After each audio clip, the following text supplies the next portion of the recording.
Good morning, everyone. Happy Sunday. Hope you had a happy and healthy new year. And welcome to another edition of WST Sunday Live. My name is Connor Hrabchak. In a moment, I'll be joined by my co-host, Lyss Houde. And together, we're breaking down 9 straight losses for the Winnipeg Jets. We came on the show last week, and we're talking about 5 straight losses and looking at the Jets stopping the bleeding at some point over the past week. But that has not happened. Most recently, last night, another 4-2, close loss to a team that was near the bottom of the basement in the Eastern Conference, the Ottawa Senators, having a multitude of struggles of their own. And the Winnipeg Jets couldn't get it done. Had 6 shots on goal at about the halfway point of the game. Had a push in the third, but it wasn't enough. Stop me if you've heard that before as well. And again, they are making themselves comfortable and cozy at the bottom of the NHL standings right now. So we're going to break it all down, including last night's game, big picture, where do the Jets go from here? Shout out to everyone who's joining us here at 9 a.m. on WST Sunday Live. Really, really appreciate it. We'll be live again 1 a.m. tomorrow. Remus and I will actually have that show for you because Huss is in Vegas watching the Raiders-Chiefs game today, so just a bit of a programming note there. But let's dive into this episode of WST Sunday Live by bringing in my co-host, Lyss Houde. Lyss, how's your Sunday going? How is your New Year? How about we go there? Oh, it was good, Connor. Thank you so much for asking. I did have to spend my New Year's Eve and my New Year's Day watching Winnipeg Jets hockey, so that is part of it. But outside of that, it was wonderful. Great to spend it with some friends and some family on both those days, and looking forward to taking on this new year and everything that comes with it. I don't know about you, but I think 2025, I had a lot, kind of a reflection. I was like, this was a really great year, but then some other stuff, not so much. So I'm looking forward to turning over a new leaf, but it looks like some old habits do in fact die hard, because we're not entirely turning over a new leaf here on this show, and probably going to touch on a couple points here today that we have touched on in the past. Probably a few. We'll get into last night's game first, but just real quick, Gintelligence saying, anyone in chat know how I can claim my hoodie?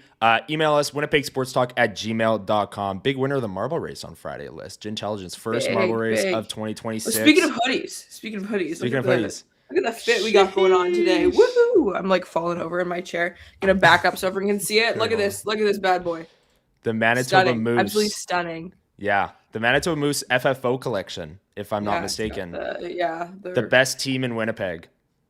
Best hockey team in Winnipeg. Many are saying this. But anyways, let's get into today's show, starting with last night's game, Lyss. How did you see the Winnipeg Jets 4-2 loss to the Ottawa Senators? Obviously, you've heard of the Gordie Howe hat trick, Lyss. I think there's a Winnipeg Jets hat trick. Top line scores a goal, Dylan DeMello takes a minor penalty, and the Jets lose by 1 or 2 goals. And they did it last night. Hit again. Boom. Winnipeg Jets hat trick. Crushed it. So 7 of the 8 losses going into the 9th straight loss were by 1 goal, and the one that wasn't was a empty netter for Edmonton to make it 3-1. Yeah. So essentially a 1-goal game. Last night was the first true 2-goal loss in this 9-game stretch. And coming up later on, actually, our Chud's Power Sports Power Poll is going to be the most gut-wrenching losses, our top 5 gut-wrenching losses of the 9 that the Winnipeg Jets have suffered here over the past couple of weeks. How did you see last night's game, Lyss? I mean, I think it was just more of the same. Yeah, more of the same, but I want to include the same kind of comment that I did after, now I'm forgetting. So there was the Minnesota game and the Dallas game. Both the Detroit game and the Toronto game, where I do not buy into this narrative that this team is getting progressively better and better, and that all these little things are going super well and it's just a matter of time. Sure, in the grand scheme of things, it's just a matter of time before XYZ thing could change, for sure, and might change, for sure, but it's not a surefire situation. And other than the Minnesota game and the Edmonton game in this stretch of 9 losses, I'm not sitting here saying the Winnipeg Jets should have won every single game. Those ones, they could have won. These other ones, with the way the team is playing right now and what is required in order for them to win a hockey game, no. We were saying that on post-game shows. Tuesday, the Edmonton game, should they have won? Sure. Like, they played great. They got goalie by Calvin Pickard, but did any of us have faith that they would continue that over a prolonged stretch? No. No, Connor, the way yesterday Kyle Connor scores that goal, and sports are so psychological, right? Like you have to kind of check in your biases and things going into games, but also sometimes biases are formed based on, facts in history and all these different things. Where Kyle Connor scores, and I was like, oh, perfect. This is another, great addition to the one goal game narrative. Not once was like, oh, the Winnipeg Jets are coming back in this game. Like that wasn't where my brain went whatsoever. And look at that. I'm right. Follow for more. But yeah, I think it's one of those things that we've all, I think, people in the chat, people watching these games, everyone's kind of at a different place, sort of like emotionally with this team. If you're a massive fan of them, right? I understand that it's been a difficult stretch for many a reason, right? So I think that it's okay if you're really wanting to kind of cling to the silver linings that you see in these games, and some of the pressure that the Jets are able to create, and with some of these new look lines, some players having maybe better games than they had in preceding games and little things like that. If that's what you want to look for, all the power to you. Like I completely agree with that to a certain extent, right? Because not every player has been equally bad in every single game. But unfortunately, like the way that I'm kind of seeing it right now, it just feels like there's a lot more of the quote unquote negative stuff that needs to be talked about in the fabric of where this team is at right now and how we got there. Yes, 100%. And we will absolutely get into that. I will say nice for Adam Lowry last night to get on the board with a shorthanded goal. Vintage Adam Lowry with the backhand 5-hole list. And that actually tied the franchise record for shorthanded goals, tied with Marian Hossa, I want to believe. Shout out to AJ. He sent that stat to me last night. And the Winnipeg Jets 2.0 record he has, if I'm not mistaken, but it's the fake franchise record that we all don't really want to talk about that he's tied with. We're not doing this today. We have so much to talk about today. Yes. We're not doing this today. We're not doing this. No, we're not getting into the records. Today's not the day. But yeah, just last night's game. It was another game where the Jets just didn't generate much at all for a very long stretch of the hockey game. I mean, the Adam Lowry goal goes in. The Jets get multiple power plays between then and the end of the second period. And I think by about the 10-minute mark of the second period, they had 6 shots on goal. It's very reminiscent of that Carolina game a while back where Thomas Milic was in the net and the Jets the shot counter just wasn't going up, whether they were passing up shots, whether they weren't even getting themselves into space to get those chances. They weren't generating. They weren't getting shots on goal. And then the third period, as we've come to see, the Utah game comes to mind. It's like, oh, now they start generating. Now they start playing in the offensive zone. Now they're putting shots on goal. Now they're outchancing their opposition. And it's just ultimately too little too late. And it's something that has happened many, many times this season where they go a period and a half at a time, getting 1 shot on goal, 2 shots on goal, really nothing threatening in the middle of the ice. Last night was another one of those games. And the Ottawa Senators coming into last night's game were the number 5 team in the NHL in shots against per 60. So they're a good defensive team. They limit shots. They suppress the other team from getting those shots. And the Winnipeg Jets, as currently constructed, just weren't able to do it. They weren't able to get to the middle of the ice, get good chances, get shots on goal lists, and have that kind of snowball into extended offensive zone shifts and opportunities for the Winnipeg Jets to score. And then in the third period, you saw that actually happen. The Kyle Connor goal to cut it to 1, and then the Claude Giroux goal to make it 4-2 was the dagger. That was the dagger. French guy, Yeah. Yeah, No, exactly. Totally. Yeah. Yeah. No, for sure. And I think, look, it's we can really dig into the minutia if we'd like to, because that's something that I always have fun with. And yesterday I thought that, what everyone has their bingo cards out for the morning. Alyssa's going to bring up Sport Logic and complain about how she doesn't have access to it. But I would have loved to see Winnipeg's zone entry success rate from last night, because it just felt like there's so many times where they just kind of helplessly would run the puck around the boards, whatever, even on the power play. And it's one of those things that there's give and take. And sure, if your retrievals are going really well and stuff like that, there's no problem in doing that. But the amount of unforced turnovers isn't quite the right word, because they were kind of forced to do said rim because the clean entry pass or, carry-in wasn't there. So it's forced to an extent, but it's a turnover. It's a turnover every single time you dump the puck in and barely even have a chance at retrieving it properly because the opposing defender is just able to kind of turn their back and get an outlet pass and away they go. That's a turnover. And so it felt like there were a ton of those yesterday, and it just kind of added to this layer of the sentiment that you feel when you're watching a hockey game. And a lot of how you feel in a hockey game is based on who you are and how you behave and all this sort of stuff. But it's also based on what you're watching. And I'm sure everyone was watching those games, watching the Jets carry the puck up the ice. And, you weren't sitting on the edge of your seat the way you sit when you watch the Colorado Avalanche, break up in there or, picking off a puck or going in transition. You're not like, wow, what's about to happen? You're just kind of like, all right, it's going to go this way. And then it's going to go the other way. And then it's going to go this way again. And, I'll go top up my beverage or go wash my floors or something. Like we're in an era of lesser exciting Winnipeg Jets hockey than I think a lot of people have become accustomed to. So it's a really weird place to be. That is a massive understatement. Like, I think if we all collectively went back and watched a game from the 2017-18 season right now, we would be losing our minds at the excitement difference. Like I said on this program probably a month ago that when the Scheifele line's not on the ice, go to the bathroom. If you're at Canada Life Center, go. Like, you got time. It's tough. Yeah. Like, it's. Well, and you say 2017-18, like last year before that, like totally. You want to talk about like, boring Winnipeg Jets hockey or whatever. Like, we haven't seen a lot of that, to be honest with you, because they've really gone through these quick change phases. Like, you think about like an off season where they traded for Brendan Dillon and Nate Schmidt or whatever. The season before that, team wasn't boring. They were kind of catastrophic, but catastrophic is not boring. And that's the whole thing that, you and I have kind of talked about, where it's like, I'm not saying that boring is the complete opposite of good. You can be boring and good, and you can be not boring and horrible to watch. But right now, the Winnipeg Jets are kind of in this weird spot of they're not exciting. They're also not winning games, but that's not because they're boring. But well,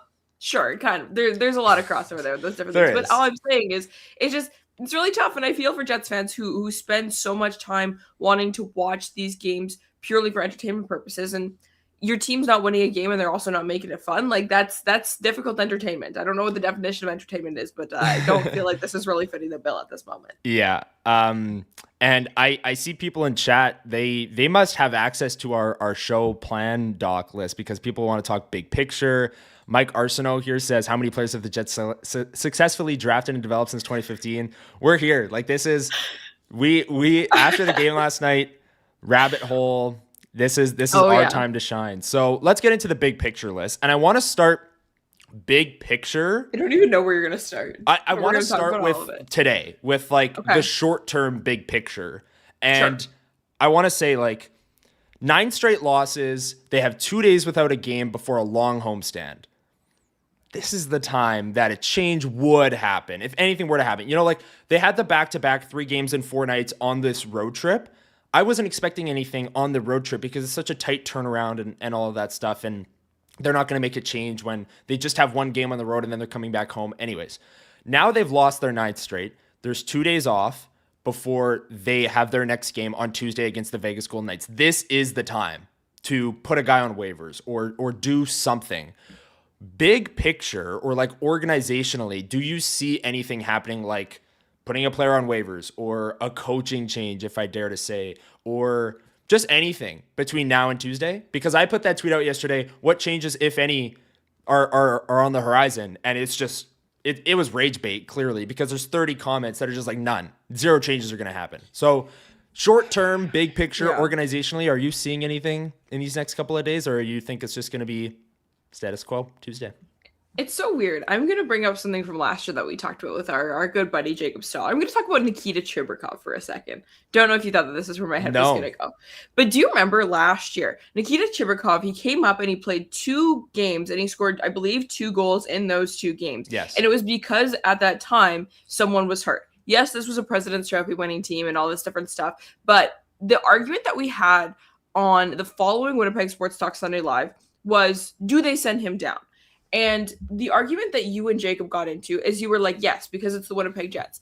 And Jacob says, I get argument. That. Yeah. Great argument. But Jacob says, I get that. But we also must acknowledge that the team has never, ever been in a situation exactly like this before. The whole idea of a young player getting called up, playing well, and getting sent down is normal. But the whole idea of that good, that strong of scoreboard results, and that small of a sample, they had never actually seen that before. So we can't say, oh, yes, the Winnipeg Jets are going to send him down because they always do. There is no always, because this exact thing has not happened before.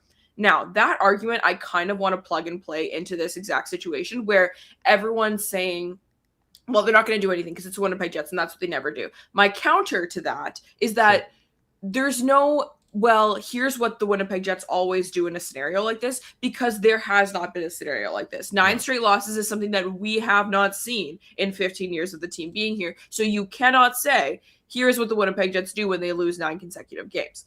Now, the other side of that then is what happened after the Nikita Chibrikov argument we had. He got sent down anyway. And so it's like the old, again, we can talk about old habits dying hard, whatever. The pattern of behavior from the organization did end up remaining to be true, but I thought it was a valuable argument to kind of have at the time. And I think it's a valuable argument to have now, where I can't fully hang my hat on, well, they never do anything. They've never been in this exact same situation before. They've never won a President's Trophy and then ended up 32nd in the league less than halfway through the season the following year, and then on a, city team last 15 years worst losing streak. It's never been this dire. So maybe they do something. And that's a non-answer because I haven't really given my opinion yet, but I still don't know if I have one, because I fall into the camp of, well, you have to. If you're a serious hockey team, someone has to lose their job. And that's the nature of this business. That's the nature of why part of the reason that these guys get paid so much money is because the job certainty and the security is a little bit different. You can get moved on a dime. You can get fired on a dime. All these different things. That's part of the reason why these players get paid so much. So I think we're in our rights to talk about it when it comes to players getting put on waivers, front office or coaching staff losing their jobs, all these different things. I just don't know what that actually looks like in terms of where this team is at. I really don't. Yeah, and our good buddy, to bring up another good buddy of the show, Hrabchak from The Athletic, had a tweet that I thought was pretty bang on when it came to Scott Arniel this week. I see some people saying in chat, some people want Arniel fired. Some people are saying it's not his fault. Here's where I'm going to insert my opinion on that, and it's what Hrabchak brought up on Twitter, is that has Arniel been perfect this season? Absolutely not. He's had some questionable decisions. There's been the Taves face-off or the Barron face-off from the Wild game that we all debated here on WST Sunday Live. There was the Adam Lowry starting overtime that we all debated here. And there have been decisions throughout the reluctancy to break up Connor and Scheifele when you've lost 9 straight games. There are things this year that are absolutely flaws for Scott Arniel, but I would argue that this roster has far more flaws than Scott Arniel does. So I don't know if I'd be firing Scott Arniel today. I think where this Winnipeg Jets team, I mean, you look back in hindsight and the fact that they haven't really changed their roster this season at all. This all comes from the offseason and the additions that they brought in, trying to backfill the losses of Nikolai Ehlers and Mason Appleton up front. And they ended up creating a highly ineffective bottom 9 that, like you said, Lyss, is boring as well. The Winnipeg Jets as a team, not only are they ineffective, but they're just kind of slow. They're not scoring. They're not doing much. And that's where this team is at. So I don't know if I'm very much in the camp that a lot of fans are saying right now in terms of the Arniel talk. I'm more, this roster has many more issues than Scott Arniel does. Yeah, and I get that, but here's my thing. Okay, you say that we're talking about short-term whatever to do with this kind of group right now. Okay, the roster has problems. This is and you and I have built some spreadsheets out. We have some stuff to say about the last years and years and years and everything like that. Like, we can go real big picture on this, but what do you do on Monday? What do you do when, the clock resets, whatever, you start a new day on Monday? Like, you have to do something right now, and you can't go back and undo July 1st moves. You can't put 6 players on waivers because then you have to, still ice 12 forwards the next game and all these different things. I agree with you that these problems far supersede tactical coaching decisions and all this different stuff. But my other kind of opinion is that, like, what's the benefit of keeping said staff, whatever, because I don't see a world in which this group turns the ship around. But if they do, it's only going to be with a drastic change. Everyone's talking about the 2019 St. Louis Blues. Hey guys, do you remember what happened when the 2019 St. Louis Blues went on that change? There was nothing about their behavior leading up to this big turnaround from last to first, or whatever you want to talk about, that was like, oh, okay, this is coming. I can tell that this team is about to get better. No, they fired their coach, they hired a new one, and that's when things change. Things just, like, people keep bringing up the 2019 St. Louis Blues because it's the only kind of comparable. There's nothing in the Winnipeg Jets' behavior of late and their style of play of late that makes us think that a tear is impending, that a tear is on its way. That's the only reason that happened for the St. Louis Blues. And yeah, they had a lot of great pieces, and yeah, they were underperforming beforehand. Same recipe as the Winnipeg Jets. I just don't really see a world in which there's a huge benefit in keeping as much. You can make an argument for each individual person and asset and piece as to what the value is in keeping it. I get it. But at the end of the day, what does that do for if you're trying to seriously turn this thing around? Like, it's clearly not working through the 40 games with the pieces you have inside, and you can't fire 18 skaters. So, like, that's always the thing with coaches, right? Like, totally. A lot of times when coaches get fired, they're scapegoats, and it happens, but they know that going into it. They know that's a reality and a possibility for them. If your entire roster is underperforming, whether or not you've lost the room or all these different things that people like to project on teams, sometimes, like, it could be something completely outside of your immediate control, and you still take the fall for it because you're the individual and they're the team, and that's kind of the way the business works. It's the way every sport works. And so I fight you a little bit on it I don't know what the path forward is without the most aggressive changes that you can make right now, and that falls into the camp of one of them. Yeah, I'm more in the camp of if someone has to lose their job today, it's players going on waivers, as opposed to the coach losing his job. That's where I'm at. If the choice was between those two things exclusively, I definitely would fall into the waivers camp as well. That's kind of where I'm at. But also then they just stay because nobody's going to pick them up, and then they'll just come back in 10 games. So. Yeah, yeah, exactly. Well, let's get into a bigger picture discussion. I want to start it with this video. Last night, some people caught this. Elliotte Friedman did his Saturday headlines segment that he always does on Hockey Night in Canada, where he kind of bounces around the league and lets people know what he's hearing. He's the most plugged in guy in hockey, as we know, the hockey insider, friend of the program. Elliotte Friedman's been on before. Here's what he had to say on Saturday headlines last night about the Winnipeg Jets. And the other one I'm kind of looking about right now, and we're watching them play here on Saturday night, are the Jets. And the Jets fell to 32nd in the league this week. They've had all sorts of trouble scoring. They had the big lead in Toronto and they couldn't hold on. That was a really tough loss. But there's no question in my mind right now the Jets are out there looking for goals. What can they do to try to find goals and help their scoring situation? So there's Elliotte Friedman last night on Saturday headlines saying there's no question in my mind that the Winnipeg Jets are out there looking for goals. And Lyss, this kind of sent me down the rabbit hole, if you will, as we both, kind of what's the meme of the guy with the full board and he's trying to connect the dots and all. Oh, Charlie, Pepe Silvio from that last It's Always Sunny in Philadelphia. Last night, that's what I looked like after the Jets lost. No, same. Yeah. As we were preparing for this show. And here's where I'm at. Here's where I'm at with this Winnipeg Jets team right now. So they're looking for goals. And going into the season, they had these core foundational pieces that led them to believe that they could compete for a Stanley Cup this year. List Scheifele, Connor, Velarde, Morrissey. I'd even throw Lowry in there. Sandberg, Pionk, Hellebuck. Like, these are the core signed pieces that they were talking about the Stanley Cup in the preseason. They weren't afraid to talk about it, and this is where they're at. They're 32nd in the NHL. And you can take that core foundation and take one or two players one way and say they're having awesome years. You can take one or two players another way, so they're having brutal years relative to expectation, but that's where they're at. And you pair that core foundational piece with some players having great years and some players having off years with the edges of the lineup that are highly ineffective, to the point where you've found yourself in 32nd in the National Hockey League and having lost 9 straight games. And the floater gets put out there by the most plugged in man in hockey that you are looking for goals. Let's break this down a little bit, Lyss, because there are no prospects playing on this Winnipeg Jets team right now. None. And the Winnipeg Jets have only drafted and developed 2 NHL players since 2017, Perfetti and Sandberg, that are currently on this team. Since 2017. Since 2017? He's a 2017. 16 was Laine and Stanley. 17, so was Sandberg.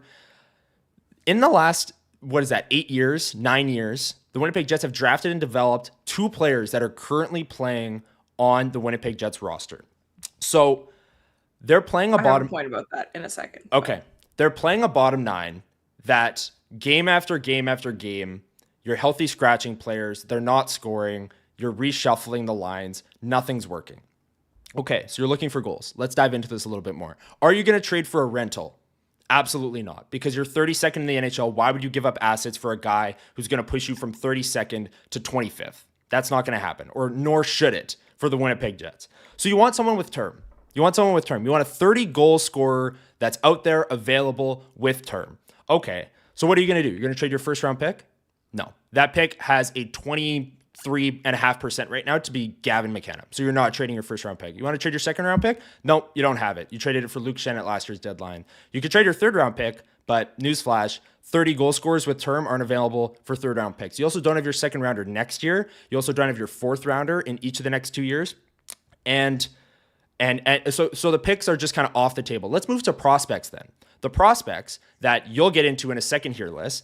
You're not moving your prospects. You want to know why? You're announcing to the world right now that they're not good enough to play on the worst team in the National Hockey League. Brad Lambert's not good enough to play on this team, despite the fact that the bottom nine is ineffective night after night after night. And you can bring up their Manitoba Moose stats. I don't care. Braden Yeager's not good enough. Colby Barlow's not good enough. Apparently, that's what you're announcing, because they're not playing on this team list. So if Brad Lambert, who by the way is 48th in NHL games played in his draft class, isn't good enough to play on the worst team in the National Hockey League right now, and with a bottom nine that is not scoring game after game after game, what value does he have to outside the market? None. Okay, and then snaps. you look at Braden Yeager and Elias Salamonson. They're two best prospects. Yeager's their best forward prospect. Salamonson is their best defensive prospect. Are you going to move Elias Salamonson for someone that can come in and help right now, again, to push you from 32nd to 25th, and then next year, when Luke Shen is gone and Colin Miller's gone, you don't have Elias Salamonson here? No. Braden Yeager, why isn't, a lot of people, and the Jets' defense for why these players aren't playing is they want to make them 10-year vets, not 1-year vets. They want to prolong their careers. Okay, let's look at the 2023 NHL entry draft list. This is the draft where the Winnipeg Jets drafted Colby Barlow and then later traded for Braden Yeager. And they traded Rutger McGroarty because McGroarty wanted out, and they want Braden Yeager. Okay, let's look at this draft. They're the top 19 picks. Colby Barlow was taken 18th. We'll throw in Oliver Moore, who was the 19th pick. There have been 3 players who have yet to play a National Hockey League game. It's Braden Yeager, Colby Barlow, and David Reinbacher, the 5th overall pick for the Canadiens, who has had a slew of major injuries and would have been in the lineup by now if he didn't break his collarbone in September of this season. He would have been on the team this year.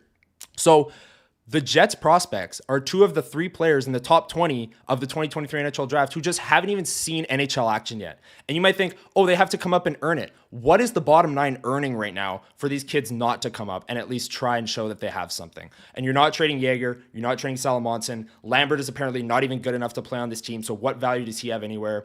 You want to trade for Andrew Mangiapane? Let's say that goes great, Lyss. Let's say Mangiapane comes in and fixes the Winnipeg Jets bottom 9 and he scores 15 goals in the back half of the year.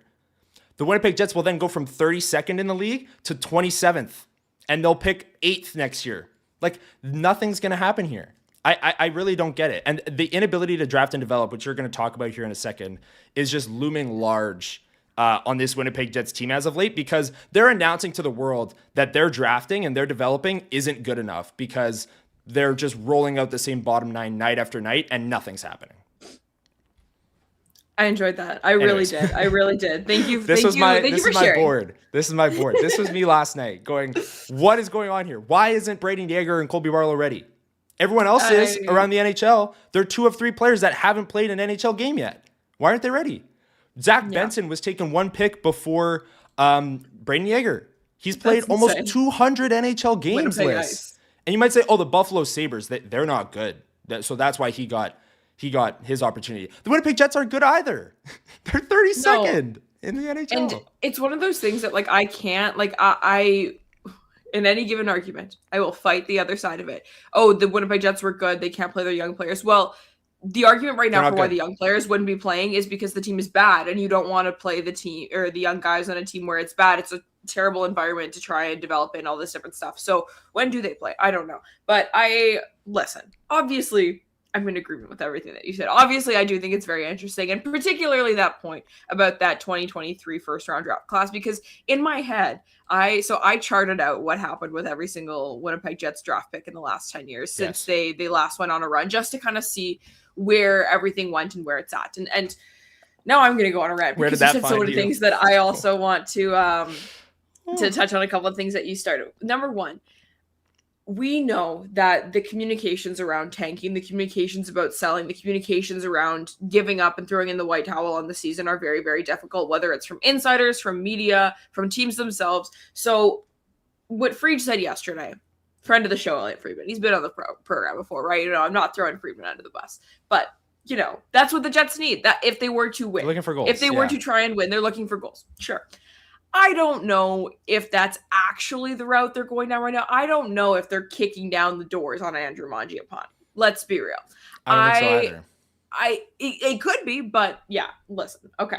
So now that that's out of the way, I think the thing that's really important to talk about with this whole kind of draft and develop concept is that I understand that when a team is good, they don't necessarily retain as many of their draft picks. And specifically looking at the 2023 and 2024 draft classes, and actually let's loop 2025 in there. The Jets don't have their first in 2024, their second in 2024, or their third because of Sean Monahan, Nino Niederreiter, and Tyler Toffoli.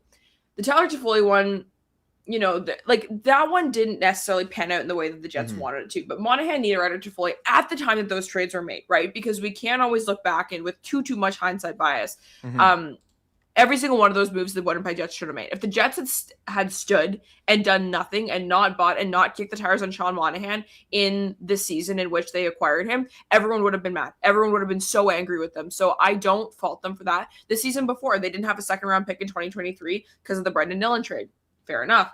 They didn't have their fifth in 2023 because they traded for Mason Appleton back from Seattle Kraken. And say what you want about him, we're seeing now, maybe he wasn't even that bad for this team, right? So I am okay with the lack of draft capital they have in the last couple of years. And the reason I looped 2025 in there is because Vladimir Meskov was a 2025 fourth round pick was what they ended up giving up for him. And again, that is a good trade. I know people can say what they want about Vladimir Meskov right now. That is more than serviceable trade. He's done what he's needed to do since they acquired him. You can talk about the extensions, whatever, but at the time that they traded for said player, not a bad thing to do necessarily.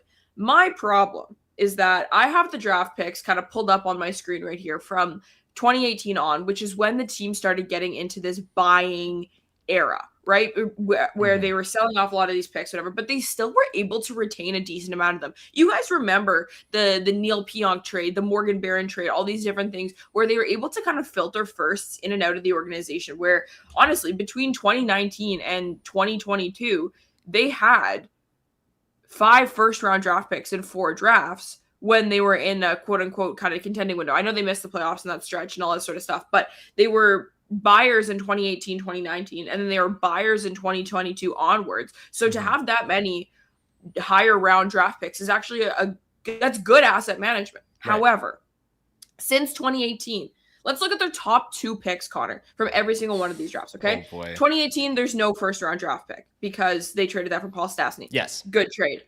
Second-round pick, David Gustafsson, not an NHL player. 2019, first-round pick, Ville Heinola, not an NHL player. Second-round pick, Simon Lundmark, not an NHL player. 2020, first-round draft pick, Cole Perfetti, NHL player. Woo! Everyone clap, everyone clap. Okay, 2020, we're still in 2020. Second-round draft pick, Daniel Torgerson, not an NHL player. Nope. 2021, Chaz Lucius, first round. We'll just kind of put that one in the parking lot because that's incomplete. Yeah. 2021, second round draft pick, Nikita Chibrikov. NHL player? Question mark. Who's to say? I'm going to say no. The Jets don't want to find out. He has to go with no in this category. Yep. And then we go on after that. It's difficult because Rucker McGroarty traded whatever, so that's different. Brad Lambert, not an NHL player. Elias Almonson, not yet. Everything after that, it's okay. They still could be, and I totally get that. But the concept of draft and develop is that if you're going to draft a player and keep that draft pick in your system and be the one to go on stage and announce who is coming to your team, that player is now your responsibility to turn into an NHL player. The amount of picks that the Winnipeg Jets have made that have just turned into obsolete assets. Simon Lundmark, waivers, gone. Declan Chisholm in 2018 draft pick, waivers, gone. Actual NHL player now, if you're forgetting. Henry Nikkonen, gone. Anton Johannesson, gone. Dmitry Rashevsky, gone. All these different players, no longer part of the organization. You held on to that pick. If you make that pick, it is your responsibility to turn said player into a valuable asset. And I'm not saying that, I can't circle, okay, Austin Wong, the 2018 7th round pick, what a disaster by the Winnipeg Jets to not turn him into an NHL player. That's not what I'm saying, but that's why I circled the top 2 picks, the early picks. That is not good asset management. And that's something that we've been talking about around the Winnipeg Jets for quite some time. And so you can fight whether or not they should or shouldn't have these picks. But if you're going to keep them, which they did with Sasha Boumedienne last year when they kept that first round pick when everyone was losing their minds, it's your responsibility to turn them into NHL players. And it feels like there's no path for any of that to happen. History is not looking good in terms of developing these players into NHL players. Cole Perfetti, it would have been the most vile asset, whatever you want to call it, if that player didn't turn into an NHL player, because he was a top 5 touted prospect going into his draft class, and he fell into the Winnipeg Jets lap at number 10. Mm-hmm. And even right now, there's fully a chance, Connor, that we're having a conversation after next game on Tuesday or whatever it is, talking about Cole Perfetti, the 13th forward with a healthy scratch. Like, this isn't like, obviously he's had some great moments and everything like that, but this isn't a guy who's, knocked the lights out or kicked the doors down or whatever you want to say. Like, so woof, dude. Like, this is not looking sharp. And the assets comment that you made there about, it's the Jets' responsibility to not only, if they're drafting players, to make sure that, they become NHL players, but trade that or make them into an asset that is tradable, that can get you Logan a player. Stankoven got you Mikko Rantanen. Exactly. If you are looking for a 30 goal scorer with term, why isn't Brad Lambert a former first round pick, like that isn't even a starter right now because he's not good enough to play on the worst team in the National Hockey League. That's what they're announcing to this team. So the optics, we've talked a lot about this list where, the optics of waiving or not waiving some of these veterans. I'd argue the optics of not calling up prospects and not playing the kids on the 32nd ranked NHL team is worse for your optics, because it kind of announces to the world that, we don't believe in our prospects enough to play on the worst team, what is currently the worst team in the National Hockey League, and only making themselves cozier at the bottom, by the way, with 9 straight losses. So I don't know. It's puzzling. And you look at the draft, Brad Lambert is, one of 4 players that from the first round in 2022 that has gotten into games and is under 10 games played. You look back at the 2023 draft where that's the Barlow and Yager year. You go to the bottom of that first round where there's Cal Ritchie, who's playing a role on the Islanders, who you might think, oh, the Islanders, they're not very good. Nope, they're hunting for a playoff spot right now. Easton Cowan is playing a role on the Toronto Maple Leafs. He was drafted 28th. Reminder. And they've been good. And Toronto's been good. They've been a playoff team since they drafted Cowan, and this year not as much, but they're but neither are the Jets. So yeah. And then this is the real kicker. Gavin Brindley, 2nd round pick, 34th overall. You know what team he's playing a role on? The Colorado Avalanche, who have lost 2 games in regulation. I need to say, yes, he's playing a role on the Colorado Avalanche. The Colorado Avalanche did not draft Gavin Brindley. Correct. The Colorado Avalanche received Gavin Brindley, and I believe it would be the Charlie Coyle trade or something like that. Yeah, so Columbus, who is in like a weird state of constant rebuilding, and they've had some issues with retaining their young players and, bridging them, and the bridge is not going well and all this different stuff, turned Gavin Brindley, a 2nd round pick, whatever, into, and he wasn't actively playing in their system. He was playing college when he was, developing and all this sort of stuff. But this player became a cornerstone piece of this Charlie Coyle trade. And look at that. Yeah, like you said, he's playing a massive role. Like anyone who's an active regular in that Colorado Avalanche lineup is playing a massive role to a degree, because they've all been fantastic. But like, we talk about, like, again, you want to go back to the 2018 Winnipeg Jets or whatever, where they had multiple players playing on ELCs to give them the flexibility to move things around and everything like that. Like, it's just, there's a lot of stuff that at the time that the decisions are made in and around this team, like, this isn't like, and this is one thing that I don't know if irritated is the right word, but there are so many people, myself included, who have given, Kevin Cheveldayoff, for example, a ton of praise for, getting backed into a corner with a Pierre-Luc Dubois trade and what kind of comes out of it. Getting backed into a corner with a Rucker McGroarty trade and kind of what comes out of it and all this different stuff. But the question has always been in and around the proactivity of movement with this roster. And so, people talking about how awful of a GM, Kevin Cheveldayoff is. I disagree with that to an extent. Those don't necessarily fall into the same category to me as, is he the right GM right now versus has he been terrible his entire 15-year tenure here? To me, those are very, very different conversations. For sure. But at the time of last year, when the second and fourth were traded for Luke Schenn, we knew that was not necessarily going to be the best use of those particular assets. And look, if you're going to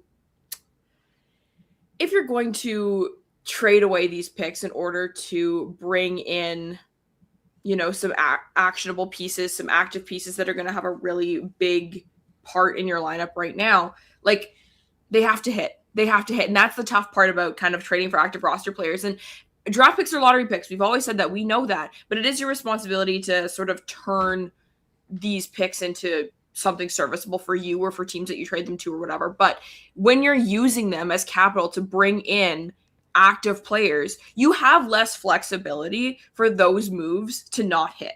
Like, the Winnipeg Jets draft Logan Stanley with their second first-round pick in 2016 because they got their Patrick Laine, whatever. And that pick doesn't hit. You know what? You took a flyer. Like, it is what it is. Life goes on. You don't really have that flexibility with trading for active players. So if you're going to be using picks to do so, you need to be batting at a higher percentage than the Winnipeg Jets kind of have with their use of draft picks as trade chips, in my opinion. Plus that coupled with kind of the lack of NHL success from their top round draft picks from the last 10 years. Like, it's a difficult situation to be in, I think. Definitely a difficult situation to be in. And I brought up earlier, the fact that they're looking for goals right now, that's just puzzling to me if that's really the case. Because again, you're 32nd in the National Hockey League.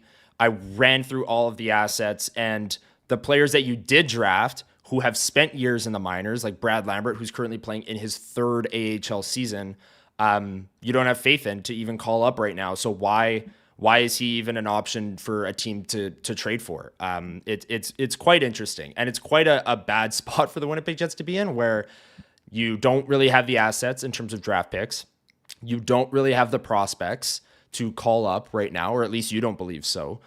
And you're 32nd in the National Hockey League and 9 straight losses. And they're coming home for a 5-game homestand. It's going to be interesting to see if they make any changes today or tomorrow. But this is the spot they find themselves in, Lyss, with about 2 months to go to the trade deadline, where we can talk maybe on another show about how, what's their option going to be in terms of selling, what players they're going to be looking to sell, because right now, I believe it's 28, 9, and 5. The Jets would have to go to hit 95 points, and that's just not happening unless there are major changes. I mean, I guess if they trade their first round pick and bring in a great player, but that also isn't going to be happening. So the Jets are in a really, really tough position here, where it looks as though they should be looking to recoup as many assets as possible and maybe accept this as kind of a lost year, but instead, you have the most plugged-in man in hockey on Hockey Night in Canada saying the Jets are out there looking for scoring, which to me,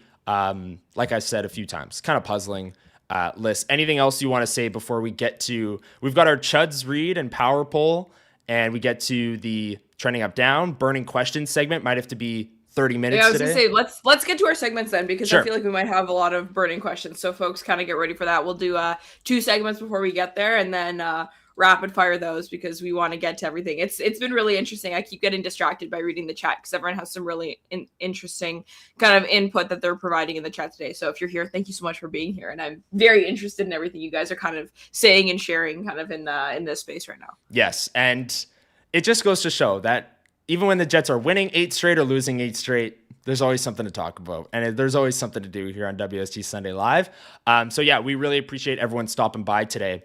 And if you have time, stop by at Chud's Power Sports. This is they sponsor our power polls here at WST Sunday Live. Been doing power polls all season long. I didn't think that we would get to a power poll that we're going to be getting to today, which is ranking our most excruciating losses from a 9-game losing streak. But here we are. But the folks over at Chuds have you covered for all of your power sports needs. They are located out at the corner of Highway 8 and 231 in Gimli. I have the website here up behind me. There is so much on this website here that, you can get lost. Listen, I went down rabbit holes talking about the Winnipeg Jets and their draft history. You could go down a rabbit hole looking at chudspowersports.com for all of your power sports needs. RVs and ice houses. I know ice fishing season is in full swing. They got snowmobiles. It's definitely snowmobile season. That is for sure. And then they've got a ton of other stuff as well. Golf carts, tractors, dirt bikes, UTVs, ATVs, you name it, they have it over at Chuds Power Sports. Like I said, at the corner of Highway 8 and 231, they've been serving Manitobans for over 80 years, almost into their 9th decade. So you are getting the best service over at Chuds. And if you can't make it out there to Gimli, check them out, chudspowersports.com. Check out their other site as well, truenorthparts.ca, where they have a lot of items on clearance, as well as the items that they have on clearance at chudspowersports.com. Let's get to our power poll, ranking the most gut-wrenching losses of the 9-game losing streak. Coming in at number 5, the 4-3 overtime loss to the Utah Mammoth. You fight back. So you don't show up for the first 2 periods, fine. You fight back in the 3rd period and tie the game and still fall short, 9 seconds into overtime with Clayton Keller. The 3-2 OT loss against the Senators was at home, and it was a tying goal late. The Jets were up 2-1, empty net scenario, and the Ottawa Senators tie that one. The 1-0 loss against the St. Louis Blues was more of a slow burn, I'd say, because you're watching that game against the Blues, who are, 32nd in a multitude of defensive metrics when they were going into that game. And the Jets just couldn't generate anything, weren't scoring any goals, getting goalied by Joel Hofer. It was a slow burn for sure. Number 2, 4-3 overtime loss to the Minnesota Wild. You're up 3-2 with 30 seconds left, and you cross-check a guy and take a penalty. The Minnesota Wild score, and then you get the puck first in overtime, where you're usually dynamite. Jesper Wallstedt makes a save, come down, and they score. That's that. And then number 1, and I brought this up when we did the post-game reaction, it's the 6-5 loss to the Maple Leafs 100%, because coming out of the break, you look at that Wild game where they played them and got a point and we're up 3-2. And you look at the Edmonton Oilers game where you get goalied by Calvin Pickard, and it's, maybe you're kind of selling a bit of hope. Okay, we're turning a corner here. And then you're up 4-1 against the Maple Leafs. That was the game where, if you have been arguing, which the Winnipeg Jets have, that they are just about to turn the corner, up 4-1 against the Maple Leafs with half the game to go, that's the game. That's the one where you're looking at it and maybe you've turned the corner. Maybe you were right. And they find a way to lose that game as well. And Lyss, funny enough, I said we did Sunday Live after the Washington game where the Winnipeg Jets won 5-1. And I said, well, this is either the turning point or it's just a 1-game blip. That's the last time they won a hockey game. That's insane. That's their last win. They haven't won since. Yes. Wow. That's their last win. It was the Washington Capitals. So since then, 9 gut-wrenching losses. Here they are, ranked 1 to 5. What do you think, Lyss? Yeah, what a trip down memory lane. What a trip down recent memory lane where each of these things you brought up, the Utah Mammoth game, I remember sitting there watching them start to score goals in the 3rd period. And I was like, oh, this is interesting. And watching the flyby in overtime that made you go, oh my God, okay, what's going on? And the Blues one, I remember sitting there with all of these lovely WSTers who are here in the chat today, sitting at this wonderful Boston Pizza on Keniston, having a wonderful time together, praying for a crumb of something to get excited about, but had to make our own fun on that fine evening because there wasn't a lot. Yeah, so thank you for this trip down memory lane. I think I'd much prefer to go for a rip on a new snowmobile or something like that from Chuds than go through this power pool again. So I think we can probably leave it at that. You don't want to relive all of these losses? I'm good. Thank you, though. You'll pass. Okay. Well, shout out to Chuds for giving us the opportunity to put together these very fun power polls. We've done our goal songs this year. We did our favorite holiday treats. We did our favorite Canada World Juniors goal songs last week. And this one sucked to put together. But hey, it's there. It's on the screen. Chuds Power Sports. They have you covered. All of your needs for power sports. chudspowersports.com. Let's get to our next segment. Love this part of the show where we are just ripping through segments. Let me try and get the graphic up here just before I bring you back. It's trending up, down. This is the part of the show where we pick one Winnipeg Jet player who is trending up or down over the past week of play. Up on a 9-game losing streak. It's going to be tough. We'll find a way. But we pick one Winnipeg Jet who's trending up or down over the past week of play. Drop your pick for trending up, down in the comments down below as well. And if you're enjoying the stream so far today, really appreciate it. Hit the like button down below and hit the subscribe and notification bell so you get notified every time we go live here at Winnipeg Sports Talk. Lyss, trending up, down. There's been times where we've done this segment over the years where it's tough to pick trending down. I think it will be tough to pick trending up this week. Safe to say. Oh boy. Okay. Yeah, for sure. Yeah. No, for just sure. Looking at kind of the people that we've picked in the past. Do you know who I'm going to go with that we haven't picked in a couple weeks, so we're safe on this bet? Yeah. It's a modest trending up. I'm going to go with Alex Iafallo. Had a big goal a couple games ago.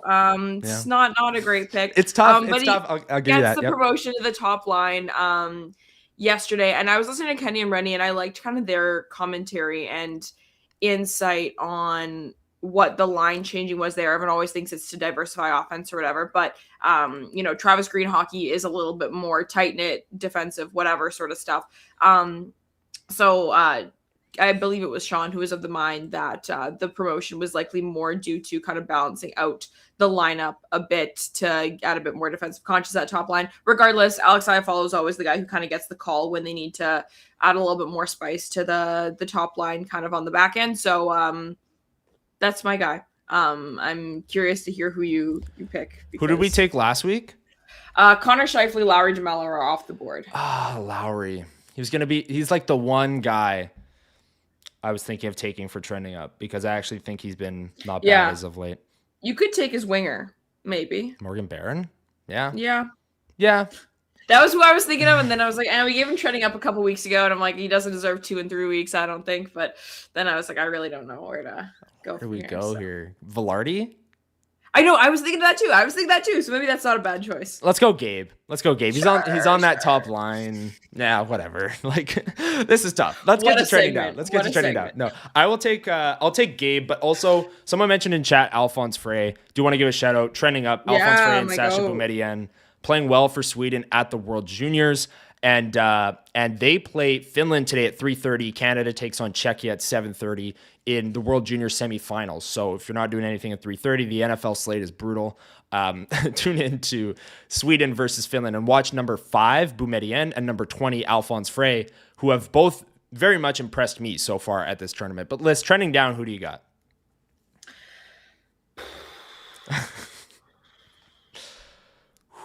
Trending down. The whole team. I am going to go with I'm going to go with maybe a bit of a strange pick here. Well, none of them are strange. I'm going to go with Gus Nyquist for my trending down pick. Healthy scratch again yesterday, I believe, right? Yes. And he's a guy who it's been really interesting to kind of talk about him because at the beginning of the season, he was a scapegoat immediately. Everyone's like, this guy hasn't scored, since the Biden administration. Like, what's going on here? Yeah.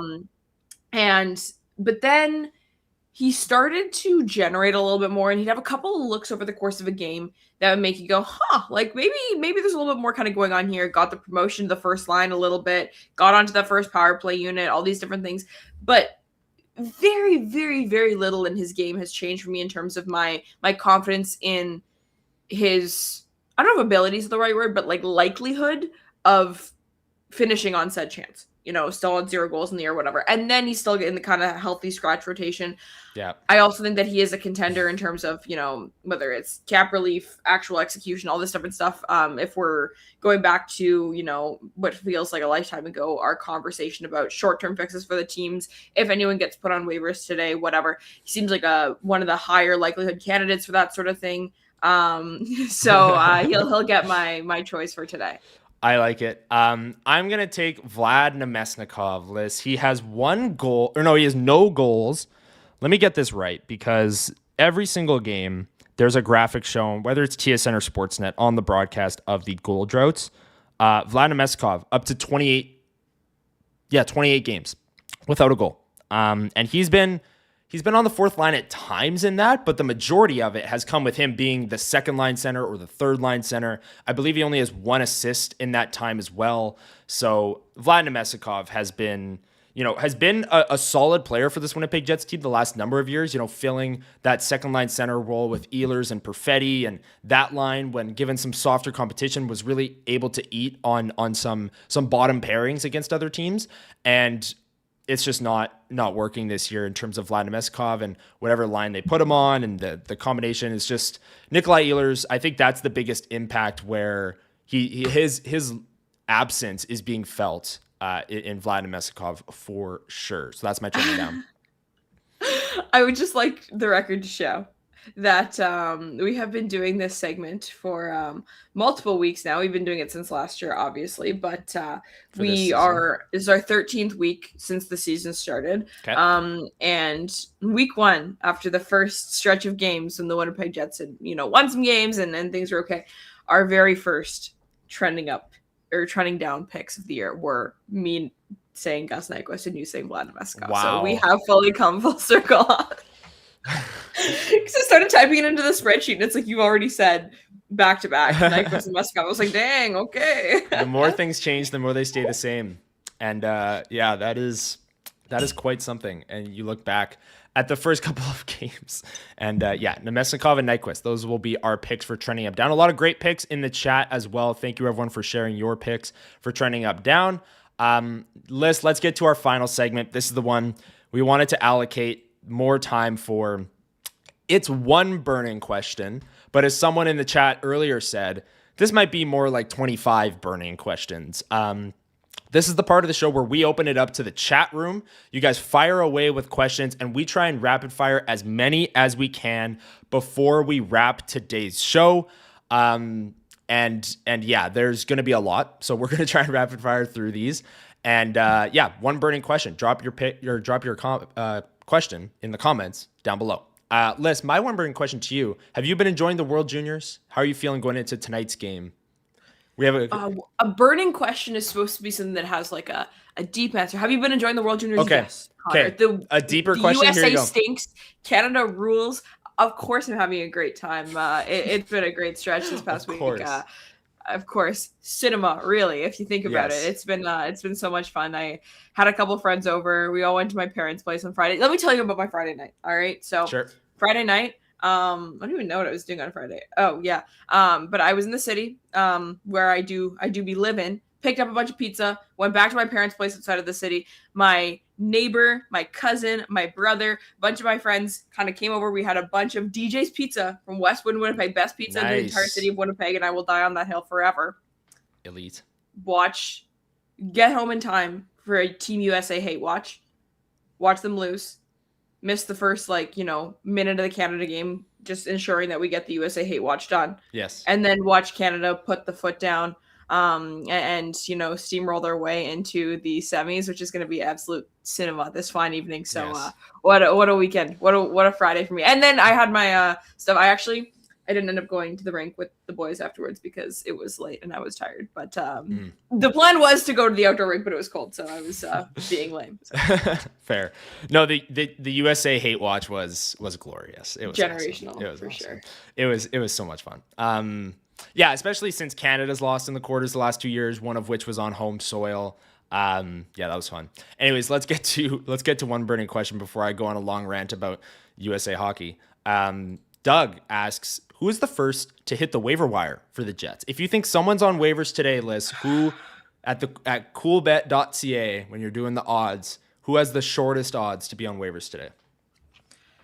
I'm going to go with Gus Nyquist. Really? Okay. Actually, Gus Nyquist was on the first power play like 2 weeks ago. I know, but I just feel like the scratch and the cap hit, all this different stuff. But maybe Cole Koepke's a better choice. Maybe Cole Koepke's a better choice. Do you think Pearson? I'd say Pearson. Or Colin Miller. I'd also say Miller. Yeah. Yeah. It just feels like the forward group is so much more like we've barely talked about the D-core almost all year. And even though the Dylan DeMello conversation is kind of ongoing, and Sandberg injury, all this different stuff. Logan Stanley generational offensive year. We haven't talked about the decor nearly as much as we talked about kind of the forward group today. So I feel like I'd be more inclined to think it's a forward, but also like, or Hayden Fleury is also, I feel like, an easy kind of dangler there too. So we just named everybody. Actually, Kate, give one pick. I'll say Colin Miller. I know he's been in the last couple games, or like but he went a long mind. Pick one stretch. Forward, one defenseman. Tanner Pearson, Colin Miller. Okay, then I'm gonna go Cole Koepke, Hayden Fleury. Interesting. Okay. So at 1:00 today, we'll see. We will see if we're right. Wesley in the chat saying that Koepke's been the best of the new signings. I'd like the record to show of Pearson, Nyquist, Koepke. He would be my last choice to put on waivers, to be honest with you. But I think just in terms of like likelihood and kind of where the team's at, I'm gonna say Koepke. Yeah. Darth Skater asks, is there any hope at all? And now let me quickly cut to tankathon.com, where we see a mock draft of the teams currently at the bottom of the NHL right now. Oh, Gavin McKenna next to a Winnipeg Jets logo. It looks not bad. That'll be my answer to that one. There for this season, I mean, it's looking pretty dire. I hate to be the bearer of bad news, but and I've seen a couple people like put together some good strings of like, here is the record the Jets would have to have in order to make playoffs or whatever sort of thing. And it's pretty rough. And again, the thing is always, of course it's possible. Of course it's possible for the Winnipeg Jets to win the next 42 games in a row. Definitely within the realm of possibility. Likelihood is a different conversation, right? And there's very little, and I'm not going to go down this whole thing again. Very little in their performance and behavior makes me think that, change of events, whatever, is on the horizon. So there's always hope so long as, folks want to harbor it. But in terms of the hope translating into actual positive outcomes and results, I'm going to go with a low percentage odds on that bad boy. I was doing the math a little bit earlier. To reach 95 points, the Jets would need to go like 28-9-5 or 29-10-3 or something along those lines. They'll need 61 points. That's assuming in the final 42 games they play at 119 point pace over the course of the season. Is 28-9-5, which would get them to 95 and probably give them the privilege to play the Colorado Avalanche in the first round. To get to 90 points, they would need to go 26-12-4, which is still a 110 point pace list. So, I mean, if they can play at 110 point pace after right now, by the way, they're playing at a 70 point pace. That's what they're on pace for. We're almost at the halfway point of the season, or we're one game away from the halfway point of the season, and they are playing on pace for 70 points. So they would need to then completely shift that and play at 110 point pace for the back half of the season just to get to 90, which isn't a guarantee. You're hoping that, the playoff line is much lower than it possibly could be, kind of thing. Let's go to some next questions here. Chuck here asks, who would you package with Stanley to get a decent return if they were to trade him at the deadline? It's an interesting one. Another question, does Stanley always get traded at the deadline? Yeah, and that's really hard. Like it's we want to keep talking about this episode going full circle in terms of, kind of my comment about they've never been in this position before exactly like this. So I can't necessarily say, well, whenever this always happens, but that's the type of guy the Winnipeg Jets don't always trade, but I think they should. And I think it's within the realm of possibility, especially just because I do think there is some value there with that player and kind of the way his offensive outburst has been perceived kind of league wide. I don't know what the actual front offices are seeing it as per se, but in terms of the initial question about the package, you could go multiple directions with it, right? Trade him for a fourth or whatever, call it a day, package him up with, they get more than a fourth. Cole Perfetti and all these different things, whatever. Yeah, you're right. The market's pretty bleak, but I think that there's a possibility for them to trade for a player, but I think that the likelihood of the Venn diagram of people who would want to buy Logan Stanley and people who would want to sell roster players is low.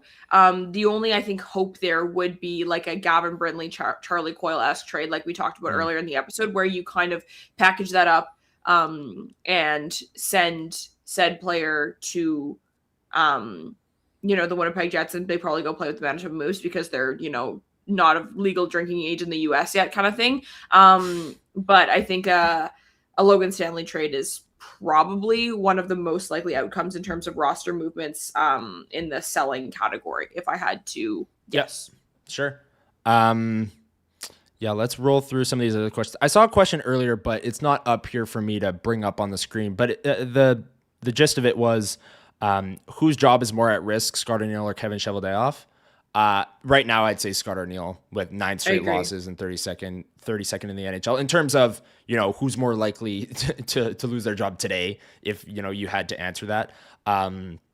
But yeah, I mean, it's like I said earlier, it's dire. And all of that.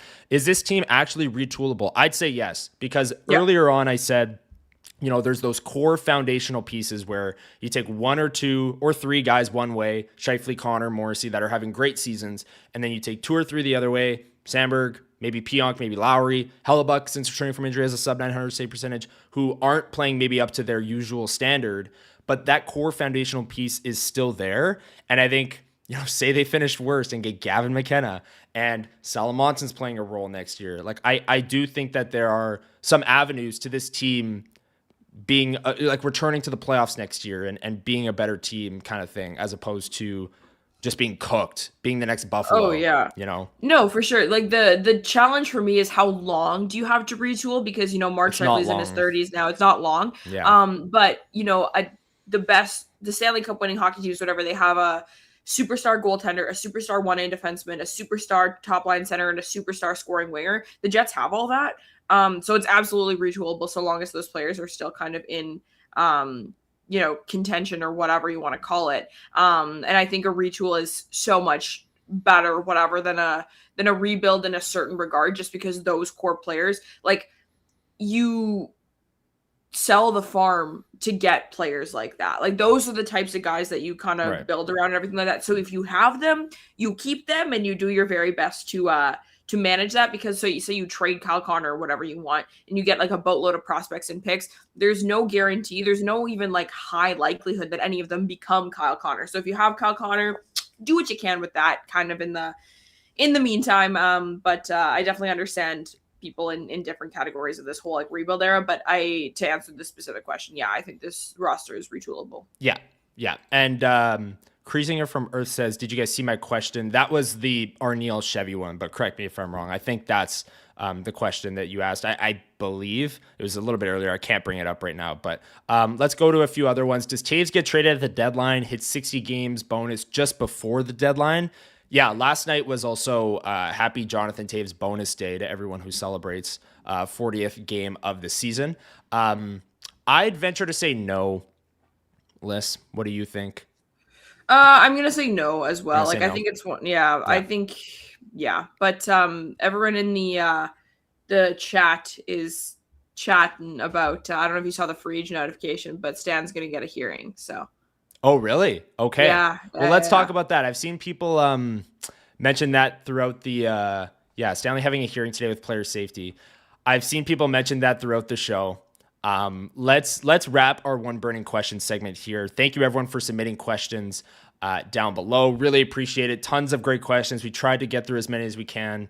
But yeah, there are so many questions with this team right now that need answering, and a lot of people to do that. Let's get to that play last night, Lyss. So Elliot Freeman, let me try and find his tweet here while I throw this to you, says that the Logan Stanley, Brady Tkachuk play will result in a hearing for Logan Stanley. How did you see that play unfold? Because I think there's 2 ways to look at it. People in chat are saying, good on Stanley for taking down Brady Tkachuk. And I think that just comes from the hatred of Brady Tkachuk, more so than the actual play itself. Valid. But Lyss, you zoom in on the play and Logan Stanley, however, like, we can talk about the play for sure. He's punching Brady Tkachuk. The zoomed out part of that is that there's giving up a 2-on-1 behind him. That's why Brady Tkachuk doesn't want to fight. He can look and see that there's a 2-on-1 developing for the Senators. And it's like, well, And his hand was also completely taped up because he had the broken hand wrist early in the season. Can't fight with like a bandage on your hand either. So there's a lot of reasons why like Tkachuk was never taking that fight, the 2-on-1 and the hand wrap. And despite that, Stanley still just like punched him. And it was like, well, there's 2-on-1 happening behind you. And then it results in a 4-minute penalty and you get scored on. And the margin for error for this team is so thin right now. And if you want to use that as an excuse, go ahead. But I thought it was kind of a dumb play. What did you think? Yeah, I think it's one of those things that's very much the difference between in theory versus in practice. In theory, it's a tight hockey game against the Ottawa Senators that you weirdly have some bad blood with for an out-of-conference team. And your enforcer punches the captain, who is Brady Tkachuk. In theory, hell yeah. In practice, like you said, listing all those different parts, the fact that, the punch comes as a little bit of a cheap shot that's not, the player is not, like, there's so much code that exists in the realm of fighting and hitting in these kind of scrum sort of situations that this, by my eye and by some of the comments that I've read, kind of seem to violate that a little bit. The 2-on-1 developing, the 4 minutes that ended up coming, all this different stuff. I agree with you that in practice, it's like there were a lot of things that led up to that not necessarily being the exact play that player should have made in that moment, in my opinion. I understand, Sorry. Go ahead. Go ahead. It falls under the same camp for me as the Dylan DeMello thing, where there's a time and a place for retribution. And when you're down a goal in a game or when there's a 2-on-1 behind you, that's not the time. And Dylan DeMello cross-checking a guy with 30 seconds left, that's not the time. Have you noticed the Jets are making themselves cozy at the bottom of the NHL and they've lost 9 straight games? And you want to take a double minor in a one-goal game? Like, everyone's saying good standing up for the team, whatever. Like, hit the guy with the hockey player or something like that, right? Like, I think it's just, again, one of those things. It's like, no one's mad about the, trying to take a number, take a name, whatever sort of thing. It's just the how it was done. That's like, maybe that wasn't the way to go about that, bro. Yeah. Like, I think you put it well, where at the start, you're like, yeah, if Logan Stanley was going after Brady Tkachuk, absolutely. But it's almost like, not like that. Like, whoa. Like, exactly. Yeah. I don't know. I'll be like, what do you think this results in? A fine, maybe a 1-game suspension? No, I don't think he's getting a suspension. You don't think so? I don't think so, no. He might. But, I feel like for the most part, Logan Stanley hasn't been any form of... There's another player safety thing, and it's about Michael McCarron, but it's actually not Michael McCarron getting the hearing. It's, I think, John Beecher, whatever, that play with the Calgary-Nashville game yesterday, which should have been the Gavin McKenna Bowl, but it was not. Any game that the Winnipeg Jets are playing right now is the Gavin McKenna Bowl. Exactly. But I'm going to go with a $5,000 fine. That's my prediction. And Rob Mahoney here says, Connor, Brady tried to put Stan into the bench. That's interference. Happened before the punch. You know what happened before Dylan DeMello's cross-check? Josh Morrissey got hit into the boards, and the Jets weren't happy about that either. Yeah, no, I know. I agree. And that's, again, what everyone's kind of like defense of it. Holy smokes, how do you really feel, man? But yeah, again, it's the sort of thing that's like, that's how some of the best hockey teams are able to get their man advantages, is you push a little bit too hard and someone pushes you back harder, and that's where the infraction comes. What's the saying that like the refs are always going to call the second thing? A team can egg someone on, and like that's, in my opinion, smart whatever by Brady Tkachuk. Like, that's the guy that you kind of try and poke the bear a little bit, and if the bear tries to maul you, the bear is going to be the one getting in trouble, not the guy who was doing the poking. What a terrible metaphor, but you know what I'm trying to say. Do I? I don't know. Yes, you do. You do. Yeah. I get it. You know what I'm saying. I get it. This is what Brady Tkachuk does, and he's good at it. And it gave his team a 4-minute power play and the win. And also, I should add, Sean Reynolds last night on Kenny and Rennie said that in the second intermission, Brady Tkachuk went to his team and said not to do anything in the third period as retribution for that play because he was more focused about the win. Right. And then Sean Reynolds also brought that up on the show yesterday, where it's the whole idea of the Winnipeg Jets last year. I'm so tired of saying the Winnipeg Jets last year, but I'm going to keep going. I think that what matters is, you get your retribution, if you want to call it that, on the scoreboard first. and then you can go and do that afterwards kind of thing. But it's never the other way around. And so, yeah, like if Ottawa, gets a 3-goal cushion, sure, go run Logan Stanley if that's what your intention is. But the priority was securing the win first, and they did exactly that. So. Yeah. Waiter says Tom Wilson's going to run both Tkachuks through the boards of the Olympics. If he does it cleanly, I'm all in. If he does it in the third period of a tie game and takes a 5-minute major, no, not in. Not in for it. Not in for it. I am excited to watch Tom Wilson play for Canada at the Olympics, but you just hope that with IIHF rules, he can keep it clean and not cost Canada a game. Let's just put it that way. I think he can. I think he can too. He's really cleaned up his act in the last couple of seasons. So it's my goat. That's my goat. Yes. And he's having a good year. He got hurt last night, but I think they said he'll be fine. Carberry said he's not worried. Yeah. So woo. Yeah. That's Logan Stanley. We'll have to keep an eye on that. I don't know if that'll be the only Winnipeg Jets news that comes today. As we know, waivers run at 1:00 Central Time. So we'll see.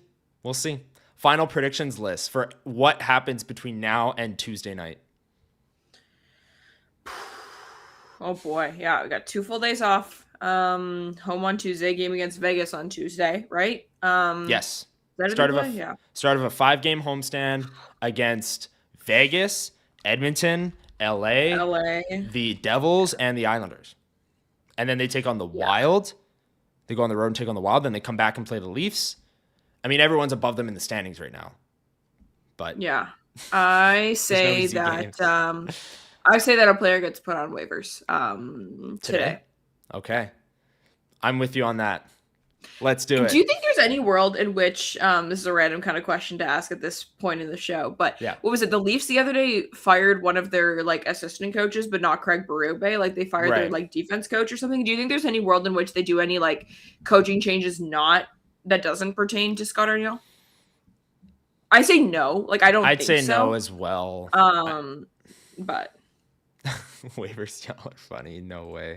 I know. We're trying. I know. This is uncharted territory. Territory. Yeah. Yeah. Steve Waiter says they fired Mark Savard, their power play coach. Yes, their Mark Savard, offense coach. Yeah.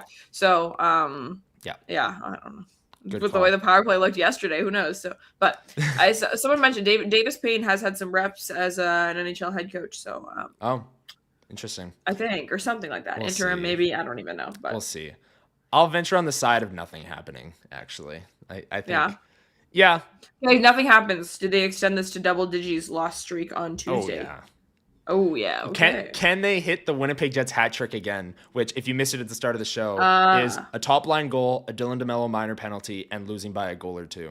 And they hit it last night against the Ottawa Senators. Can they keep it going? And yeah, it seems like every single game, it's the same script, and it's the bottom nine really doing not much at all. Lastly, before we go, Liz, we didn't the Jets are in such a bad spot right now. We didn't even talk about the Olympic team. We wanted to talk about our thoughts on the roster. Didn't even talk about that. We'll have Olympics to talk about for sure. Yeah. But World Juniors tonight, Canada, Czechia. Hopefully Canada can win. Hopefully, I want to see a Canada-Sweden gold medal game. I think those are the 2 best teams in the tournament, and it would be awesome. It's my dream that I've had since lunch, for sure. Yeah. No, thoughts I would heading love into to see tonight's game. Yeah. Yeah, it's been good. I think, you had a great take, Connor. I think I'm really glad that they're going to ride Jack Ivankovic. I think that's been the play since the beginning of the tournament, kind of in my opinion. So I think the goaltending side, I'm liking the decisions that they've made. And yeah, it's been fun kind of watching, guys like Zane Parekh and Michael Misa kind of get on their horses a little bit more. I think that, there's some great offensive firepower on this Canadian roster, and the diversification of scoring in the early part of that Slovakia game was the biggest bright spot for me. Obviously, if you finish the game and you're like, wow, 14 players had points or whatever, when they put down a touchdown, it's kind of like, all right, sure, everyone was scoring, but they put down, 14 players got points when they were up, 3? Well, no, that's physically impossible. 4-0, something like that in the first. 14 different players had exactly 1 point. Exactly 1 point, right, which was before it got to the point where it's not like, there's 10 minutes left in the third period and you're up by 5 goals and it's like anyone can score kind of thing. Like, it was when the game still mattered, if that makes sense. So I think it's really good that, a lot of the players, and not just the Gavin McKenna's, the, Michael Hages guys who are the stars of the team are able to put up points, depth scoring, if you will. So it's been a ton of fun to watch. I love the tournament. So. Oh, yeah. Yeah, me too. And now it's like there's no like worry that it's like, oh, like there was always the flip side of, oh my gosh, Canada could lose and also the USA could win. Now only one of those is possible. And it's like the USA can't even win this tournament. They can't even medal. So yeah, we're good. We're living large over here. Exactly. I'm hoping for Canada, Sweden gold medal game where Canada wins 3-2 in overtime and the 2 goals are from Alphonse Frey and Sasha Boumediene. That's the hope, folks. But yeah, I mean, this Canada team at the World Juniors has been so much fun to watch. That line of McKenna, Hage, and Martin has been absolutely rolling. The third line of O'Reilly, Baudouin, and Reshny has been really good as well. And then you have the top line kind of coming along with Misa, Martone, Iginla. I've said this on the show before. 13 of their 14 forwards are first-round picks. The one that isn't is Gavin McKenna. So there's a ton of talent on this Canadian team. It's kind of just up to them to put it all together. And they're putting up a touchdown and a point after 7 goals every single game right now. It's very fun to watch. So Canada, Czechia tonight. Canada beat Czechia on Boxing Day 7-5 in what was a very fast up-tempo game, can confirm. And we'll see. We'll see who they start in net. We'll see if they can get the win and move on to the gold medal game tomorrow night from Minnesota, where the World Juniors are taking place. And we'll be back tomorrow at 1 o'clock, Remus and I, to break down that Canada game, more reaction from the Jets game. We'll have some guests on, see what they thought, discuss any changes if there are any. But either way, join us at 1 o'clock tomorrow on Winnipeg Sports Talk Daily right here on the channel. Lyss, anything else you want to say before we wrap today's Sunday Live? Thank you, everyone, for sticking around with us today. Really appreciate it. No, what a time to be alive, man. Like I'm kind of having a blast in so many different weird, dark and twisted ways, but it's so fun kind of getting everyone's dueling perspectives. Obviously, you and I have only been doing this show. This is only our second season doing WST Sunday Live. And so seeing all these same faces have kind of differing opinions because we're in a different circumstance is really fun. Like, getting to hear from all of you is always such a fun time. Yes, it is. A lot of takes in chat today. I expected nothing less, Lyss, from a slew of takes in the chat today from the passionate Winnipeg Jets fans. Really appreciate everyone stopping by today. WST Sunday Live. We're here every Sunday at 9 a.m.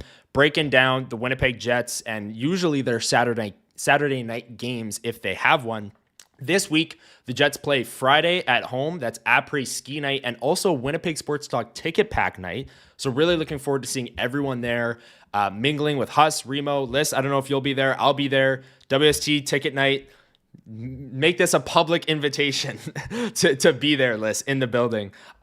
We do the post-game shows. You're in the building for most games, but this will be an interesting week in Jets land as they return home, and we'll see if they make any changes. And if not, how long does this losing streak continue with the homestand coming in and a lot of good teams coming in?